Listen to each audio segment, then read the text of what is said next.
মমতাকে আক্রমণ হিমন্তের। এবার বাংলার মুখ্যমন্ত্রী মমতা বন্দ্যোপাধ্যায়কে আক্রমণ করলেন অসমের মুখ্যমন্ত্রী হিমন্ত বিশ্ব শর্মা। তার দাবি, মুখ্যমন্ত্রী মমতা বন্দ্যোপাধ্যায় অযথা বাংলার মানুষকে ভয় দেখিয়ে ভোট পেতে চাইছেন। পাল্টা হিমন্তের বিরুদ্ধে সরব জোড়াফুল শিবির।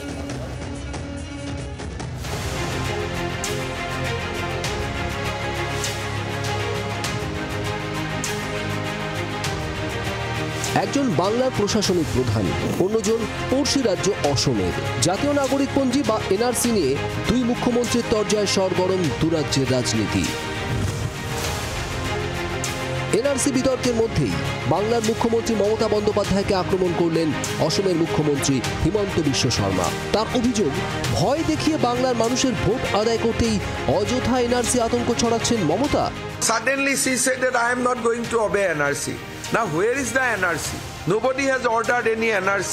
So this is her tactics to create fear among the Bengali people and gets their vote.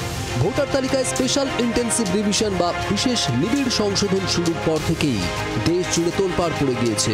Mamata বন্দ্যোপাধ্যায়ের অভিযোগ, এসআইআর এর মাধ্যমে কেন্দ্রের বিজেপি সরকার আসলে ঘুর পথে এনআরসি চালু করতে চাইছে। এরই মধ্যে কোচবিহারের 3 বাসিন্দাকে অসমের বিজেপি সরকার এনআরসির নোটিশ পাঠানোয় আরও মাথাচাড়া দেয় বিতর্ক। প্রতিবাদী 21শে জুলাইয়ের মঞ্চ থেকে হিমন্ত বিশ্ব শর্মাকে নিশানা করেন মমতা বন্দ্যোপাধ্যায়।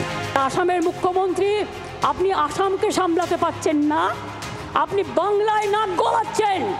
নাক গলানো বন্ধ করুন, তা নাহলে সুস্মিতা দেবদের বলবো আন্দোলন গড়ে তুলুন, আমরা সবাই যাব।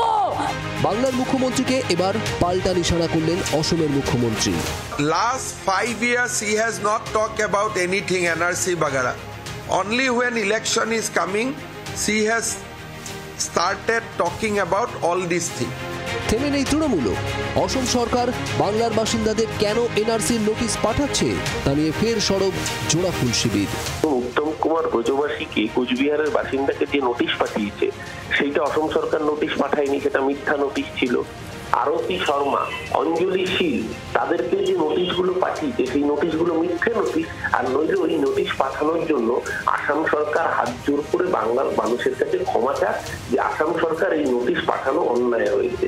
যদি সবার আগে ফরেনার ট্রাইব্যুনাল অ্যাক্টে বাংলার মানুষকে পাঠানো নোটিশটা অন্যায় বলে স্বীকার করে, তারপরে আসামের মুখ্যমন্ত্রী বাতেলাগুলো বাংলার মানুষ শুনবে। সব মিলিয়ে দুই মুখ্যমন্ত্রীর তরজায় সরগরম অসম থেকে বাংলা। ব্যুরো রিপোর্ট, জি 24 ঘন্টা। বাংলার আওয়াজ, বাঙালির আবেগ, জি 24 ঘন্টা।